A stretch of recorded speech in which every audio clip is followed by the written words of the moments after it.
Doctor, काय झालंय? सगळं ठीक आहे ना? वल्लरी, काय तुम्ही सगळेजण इतकं टेन्शन घेताय? आता दिवाळीत आपली खूप जागरणं झाली आहेत ना सगळ्यांचीच. किती मजा मस्ती केली आपण, खूप धिंगाणा केलाय आणि त्यामुळे झोप झाली नाहीये व्यवस्थित, दगदग झालीये म्हणून चक्कर आलीये, बाकी काही नाही. प्रेरणा, जरा शांत बसशील का? डॉक्टर आहेत ना, ते तपासतायत, सांगतील ते काय झालं काय नाही ते. अरे पण मी नाहीतर काय, किती बडबड करतात. एकदम गप्प बसा आता. स्वतःची एक तर काळजी घेता येत नाही आणि डॉक्टरांना नीट तपासू देत नाही. म्हंटल ना दगदग झाली म्हणून चक्कर. एकदम शांत बसायचंय आता. ताबडतोब या सगळ्या गोष्टी घेऊन या.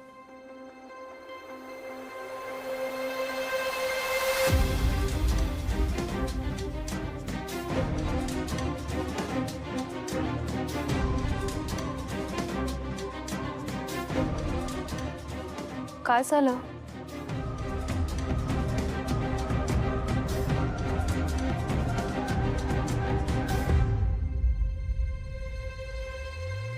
अहो सांगा ना, काय झालंय?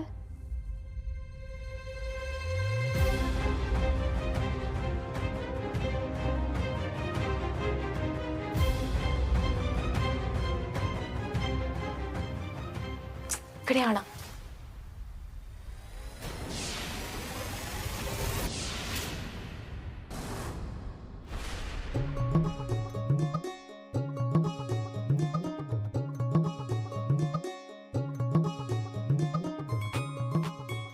डॉक्टर,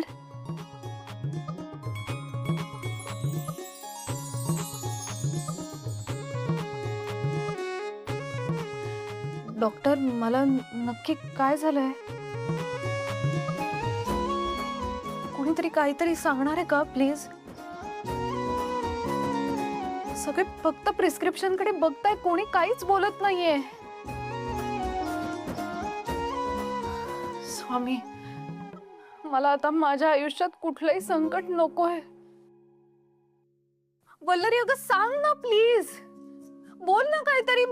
डॉक्टर, तुम्ही तरी बोला. हो, असे काय बघताय? तुम्ही नीट वाचलं नाहीत का?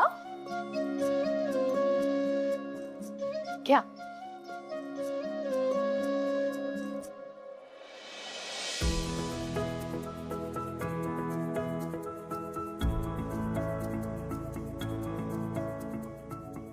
अजय, तरी बोल ना, काय आहे प्रिस्क्रिप्शन मध्ये?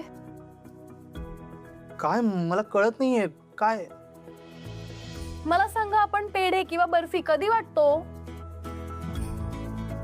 दिवाळीत. परीक्षा पास झाल्यावर. घ्या. ऍक्च्युली आता खऱ्या अर्थाने प्रेरणाताईंची परीक्षाच आहे आणि या परीक्षेत अजित भाऊजी तुम्हाला त्यांची साथ द्यायची. काय? अरे, असं काय बघताय? तुम्हाला खरंच काहीच नाही समजलंय? अहो, आता प्रेरणाताई आणि अजित भाऊजी यांचा एक गोड प्रवास सुरू होणार आहे. सुंदर पण तितकाच त्रासदायक. वल्लरी, मला भीती वाटते. काय बोलतेस तू? कळत नाहीये. वल्लरी, कोड्यात का बोलतेय? सांग ना.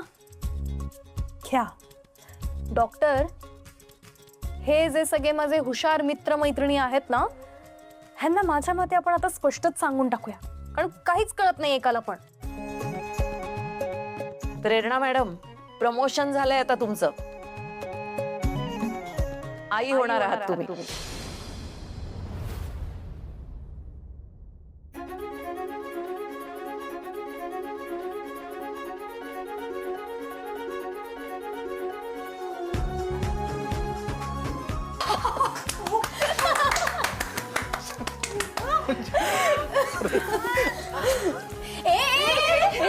काय म्हणजे? तिथे काय? हा म्हणजे आम्ही इथेच आहो.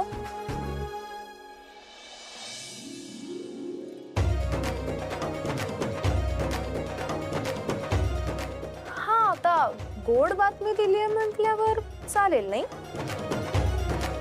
आम्ही डोळे बंद करून बॉक्स दिया आपको बॉक्स दिया. गोड बातमी दिली आहे म्हटल्यावर झाकून घ्या. आम्ही बघतोय. नाही नाही बघत होत. काय झालं का की 1 वर्ष आम्ही असेच डोळे बंद करून राहायचंय? झालं का? तेच की लवकर जरा. झाले? झालं.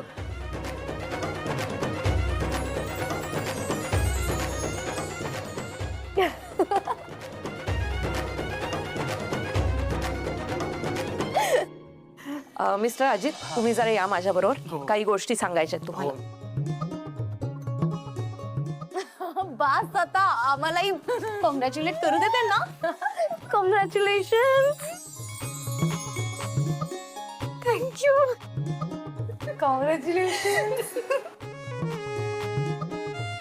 कॉंग्रॅच्युलेशन. Me too thank you.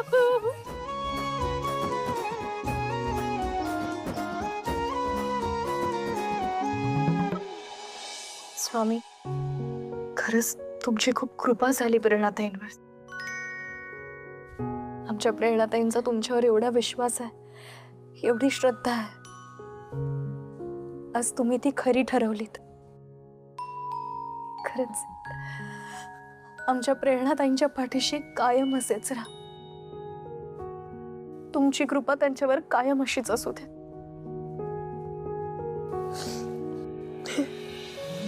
स्वामी, तुमच्या आशीर्वादामुळे केवढा आनंदाचा दिवस पाहायला मिळतोय आम्हाला सगळ्यांनाच आज. खरंच तुमची कृपा अशीच असू दे. मी ना खूप खुश आहे आज. खरंच खूप खुश आहे.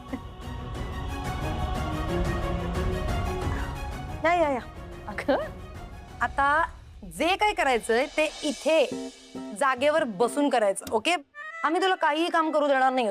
इथनं उठलीस ना तर बघ. तेजा अगं पण प्रेरणादी, जोवर आम्ही सांगत नाही ना तोवर तू इथून काय हलायचं नाहीस. कंप्लीट आराम करायचास. अगदी बरोबर आहे. हे मिठू, आराम वगैरे काय करायला सांगतेस आत्तापासून? आराम करायला मी काय आजारी पडलीये का? इतक्यात कसला आलाय आराम? आराम म्हणजे आराम. प्रेरणाताई, हे बघा, हे असं अशुभ बोलायचं नाही हा पुन्हा. आजारी वगैरे काय बोलताय? आणि आराम म्हणजे फार ताण नाही घ्यायचा एवढंच काय ते म्हणतायत त्या. सो आता आमचं ऐकायचं आहे. नाही पण आपण सगळ्यांनी मिळून पण तिची काळजी घेतली पाहिजे. तिला छान छान पौष्टिक पदार्थ बनवून घातले पाहिजेत. म्हणजे कसं गुटगुटीत हेल्दी बाळ होईल नाही का? स्वामी, पौष्टिक पदार्थांच्या रेसिपीज येतात का श्वेता? नाही, त्या रेसिपीज मलाच विचारशील ना?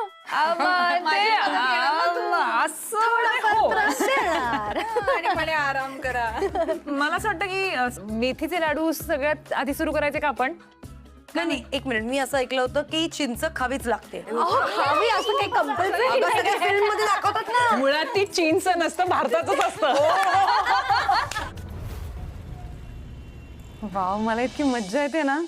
काय करू आणि काय नको असं झालंय. आता ना प्रेरणाची खूप काळजी घ्यावी लागणार आहे, पण मेंटली फिजिकली. तुम्ही करा हा सगळं, मी इथे नसले तरी. म्हणजे करायलाच ऑफकोर्स. तिला ना छान छान गोष्टी खायला घाला. छान छान म्हणजे फॅन्सी नाही, हेल्दी पौष्टिक काहीतरी.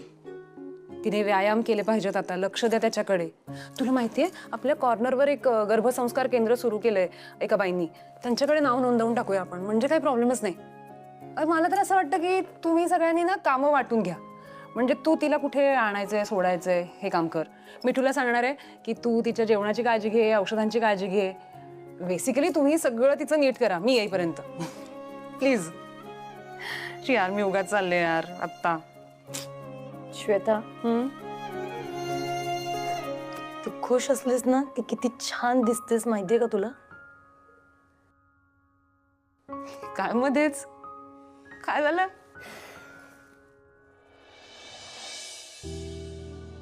सॉरी.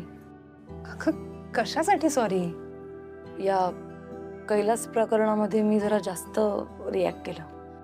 हे बघ, ह्या सगळ्या प्रकरणात ना मला तुझी खूप काळजी वाटली श्वेता.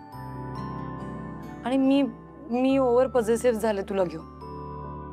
पण त्या ह्याच्यात मी विसरूनच गेले की कैलासच्या आणि तुझ्या आयुष्याचा निर्णय घ्यायचा अधिकार फक्त तुला आहे आणि कैलासला आहे. तुमचं आयुष्य आहे, मी नाही काही बोलू शकत. त्यामुळे सॉरी, खरंच मनापासून. सरवरलीस का ग तू? तू माझ्या काळजीपोटी ते सगळं बोललीस हे न कळणे इतकी मूर्ख नाहीये मी. मला माहितीये तू काय विचार करत होतीस. उलट मी तुला थँक्यू म्हटलं पाहिजे, कारण सगळ्यांच्या विरोधात जाऊन तू माझ्यासाठी स्टँड घेत होतीस. मला तुझा खूप अभिमान वाटतो ग. नेहमी तू तुझ्या मतांवर ठाम असतेस आणि नेहमी माझ्या पाठीशी उभी राहिलीस. थँक्यू.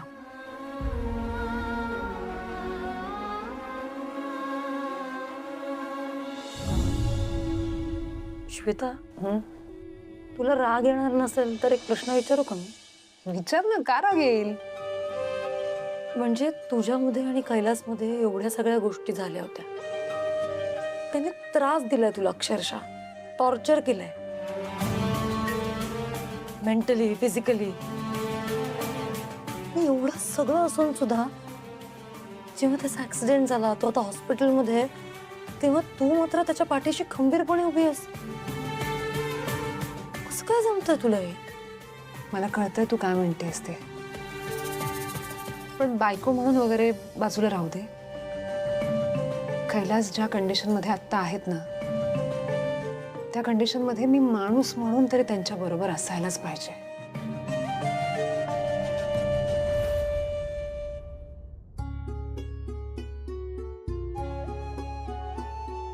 लग्न, संसार याच्याबद्दल मी कसं सांगू ग तुला? शब्दात नाही सांगता येणार काहीच.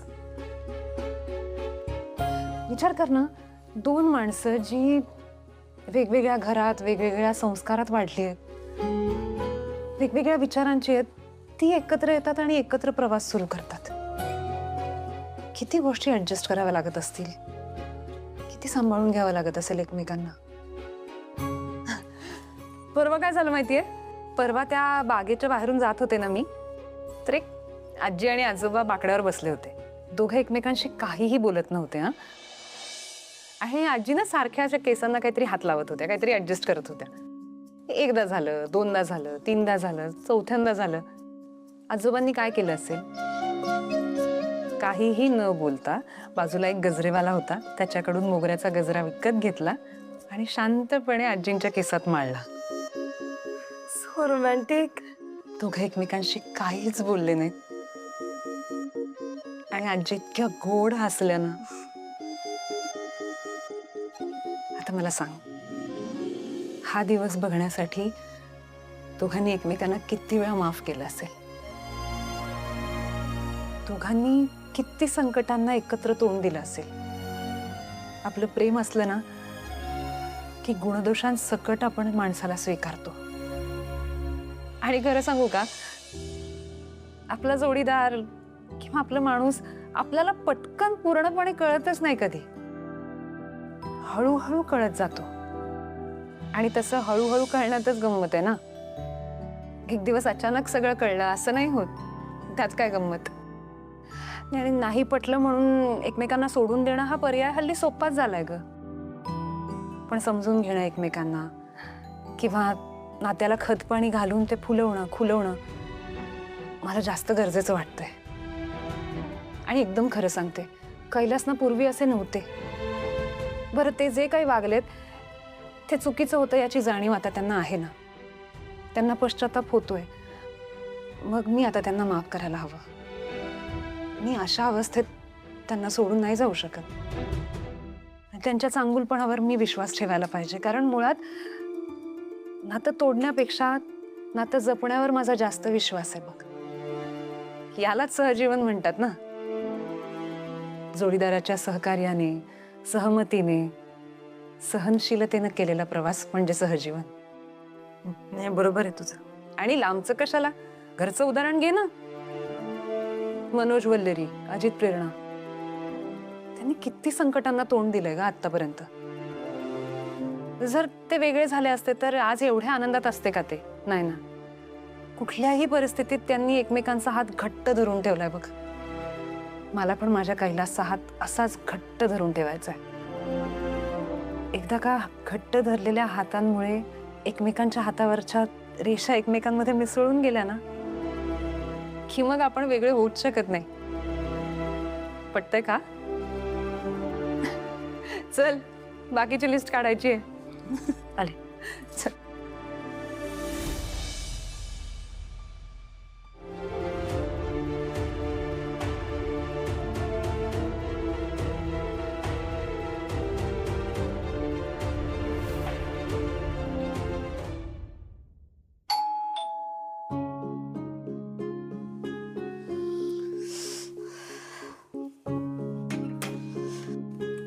अरे सासूबाई तुमच्यासोबत कशा? अगं वाटेत भेटली, भाजी आणायला गेली होती ना, म्हटलं एकत्रच जाऊया. माया आणि पुष्पा होते ना, तोपर्यंत कधीच भाजी घ्यायला जायची वेळ नाही आली मायावर. आणि आता पा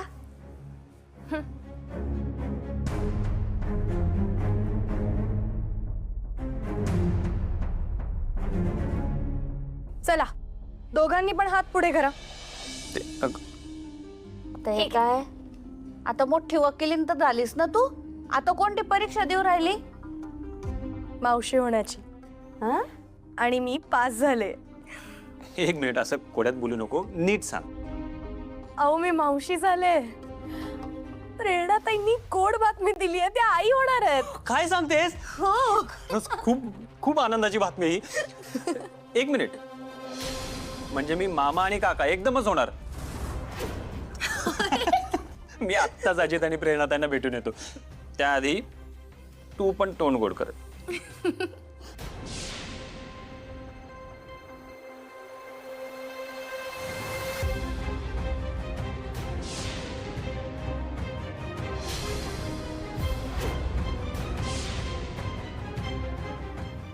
सासूबाई, अगं हा काय प्रकार आहे? वल्लरीने इतकी चांगली बातमी दिली, तू पेढा खायचा सोडून फेकलास का बरं? हा, दिला मी फेकून पेढा. कारण तो माझ्यासाठी पेढा नाहीये, विष आहे, विष. अरे हाच पेढा जर वल्लरीने आनंदाची बातमी दिली म्हणून मिळाला असता ना, तर आनंदाने खाल्ला असता मी. आणि असे एक काय चांगले 1 किलो पेढे फस्त केले असते मी. पण हिले तर त्या प्रेरणाच्या गरोदर राहण्यातच समाधान मानायचंय. अगं, त्या प्रेरणाचं लग्न तुझ्या नंतर झालं ना, तरी मी तिच्या घरात पाळणा हलतोय. आपलं काय, माझी मोठी सून बिचारी या जगातच नाही राहिली, आणि दुसरी त्या जेलामध्ये खितपत पडली आहे तुझ्यामुळे. आणि तू तर काही कामाची नाही. ती प्रेरणा बघ, घर संसार नवरा सगळं छान सांभाळते म्हणून देवाने तिची कूस उजवली. पण आपलं काय, आपल्याला तर फक्त स्वतःची ओळख सिद्ध करायची आहे ना. झेंडे गाडायचे, झेंडे सगळीकडे वकिलीचे. म्हणून ही अशी वानजोटी राहिली तू. आई, अगं काय बोलतेस तू? अगं प्रसंग काय, बोलतेस काय? अगं कधीतरी दुसऱ्याच्या आनंदात आनंद मानायला शिक. का का आनंद मानू मी लोकांच्या आनंदात? मला नाही मानायचा. मला माझ्याच आनंदामध्ये आनंद मानायचा आहे. मला नको का सुख आजी होण्याचं? पण कोणाला सांगू मी? घरात काही बोलायची सोय नाहीये. जरा काही बोललं तर ही वल्लरी आणि हिच्या नादाला लागून तू दोघे बी मला घराच्या बाहेर काढलेले टपलेले असतात. म्हणून मला बोलता येत नाही काही. म्हणून गप्प बसायची वेळ येते माझ्यावर. पण एक सांगून ठेवते, मी दुसऱ्याच्या आनंदात आनंद मानणार नाही. नाही शोधायचा आहे मला दुसऱ्याच्या आनंदात आनंद, मला माझ्याच आनंदात आनंद शोधायचा आहे. माझा जन्म आहे ना नातवाचं तोंड न पाहताच जाणार आहे बहुतेक. आणि तुम्ही मला दुसऱ्यांच्या गोड गोड बातम्या देऊन माझा जीव जाळू नका.